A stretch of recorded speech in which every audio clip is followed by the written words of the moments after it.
We're allies. I don't have to worry. You're safe. Big time. You're safe. So, how was cardio? Excuse me, you know, this and this. Yeah, it's good.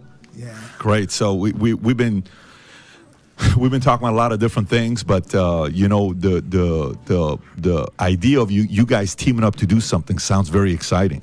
You know, the project you guys have going on is exciting to see. It's called what? Champions Corner? Yes. You want to kind of tell the audience a little bit about it? Well, pretty much it's going to be about, as you know, people that experience life, like me and Mike, and we'll talk about pretty much mentorships and what mentorship meant to us, and what it's going to mean to our future. Without mentorship, pretty much you're going to be finished. You're not going to be of any kind of use. Without mentorship, myself. If I describe myself, I would describe myself as just the worst of the worst, just at the bottom of the bat. Had no idea, had no intentions of having a healthy, good future. And then I met this old Italian man named Costi Amato, and he changed my whole way of thinking. And if it wasn't for him, I wouldn't be here talking to you guys. He made me believe that I was the greatest ever lived. Mike, who else was it outside of him? Did you have a couple men like that in your life that played a big role? Ain't nobody plays a bigger role than him. Wow. Like No. the differentiator, it's not even close. No, not even. Wow. Oh, please, close. They're not in the same race. Wow. He's just on the field by himself. One of my favorite things we talked about last time was about your relationship with Cuss. And, you know, the two of you, the reason why I'm excited about this project you guys have is because the background to go from there, you know, and to experience what you've experienced in your life, both of you are also in New York. So, Yeah. you know, it doesn't get rougher than the streets you guys came up to be where you are today. Mike, how important of a role does a strong man play in a boy's life when he's trying to find himself? Well, you know, you have to think about what perception of a strong man. He could be a strong man in a criminal perspective, in the legal perspective. And that could be the strongest identity that he sees. And so he can go off in that level of crime as well. But it's all about, and when I say that, even these people in crime, they're great men. I won't say they're all good men, but they're great men.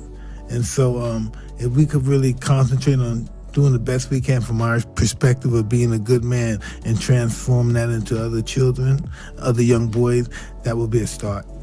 Michael, you're seeing right now messages on YouTube go viral where it's grown men like Jordan Peterson talk about what it is to be a man, or even Andrew Tate's talking to young boys. Mm-hmm. There seems to be in every industry, there's a sect of that industry does very well. Like, hey, in books, young nonfiction is doing really well right now. Really? Youth nonfiction? Yes, kids want to know more. Oh, okay, interesting. You know, in the denomination of religion, hey, the LDS church is growing at this pace right now. Really? Why? What are they doing? Hey, when it comes down to content being created right now, young boys want to learn from a man with experience. Maybe they didn't have a father figure growing up. Why do you think that content is resonating the way it is with young boys? Because of the fact that, you know, there's an effort to demean what a real man is today in life. I see it that way anyhow. You know, and when people look up to a guy that presents himself like a man, then it's attractive to them. You know, look, one of the reasons, Patrick, I go into prisons, I talk to these young gangbangers, you know, and they'll say to me, come on, Michael, you had the great cars, you had the women, you know, you wore the right clothing. To them, that's what a man looks like. So they want the image of a man, you know, a manhood. But, you know, the problem is a lot of people today think that when you're telling a man how to be a man, that it's demeaning to a woman. They've made that a part of society now. Well, if you're telling this guy to be a man, that means he's going to demean women. And I said, no, a real man is going to benefit women. Women are going to benefit by that because he's going to treat her the right way. You know, he's going to bring up his kids properly. He's going to, you know, he's going to be in the community, do the right thing. That's what a man is. It's not, you know, being a macho guy or anything like that. Of course, you got to defend yourself. A man protects his women, of course. But, you know, there's just the idea of a man has been changed today. It really has. And that's what we want to teach guys. Oh, look, a man can be sensitive. A man can have emotion. You know, there's nothing wrong with that. You know how many times, look, I went to with the most powerful guys you want to see. I see them crying at a funeral. They go to a show and they got tears in their eyes at an opera show. I've seen that. There's nothing wrong with that, showing emotion. You know, you know, and I think these young guys today are really looking for that. Yeah. You know, and they look at somebody like Mike who, let me tell you something, you know, the way he came up and to be where he is today, it's a miracle. It really is. You know, under the odds that he had to face in that way. And, you know, mine is different. I didn't go through some of the things that he went. It was different for me. But, you know, the fact that I'm here, you know this, Patrick, I should be dead or in prison a long time ago. It's just been very fortunate, you know. So we want to use these experiences to try to help people. And that's what this is all about.